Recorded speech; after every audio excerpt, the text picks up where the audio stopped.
Hi, I'm Ray Valley with BioBase.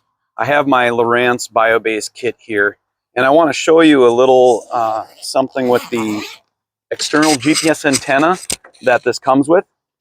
The point 0.1 GPS is really important for lining up your latitude and longitude and depth positions.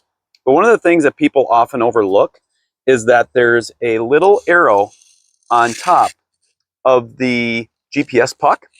And it's really important when you install this GPS that that arrow is pointing towards the front of your boat. And that's going to help align all the GPS positions in the correct path. And it's also especially important for good side scan imagery.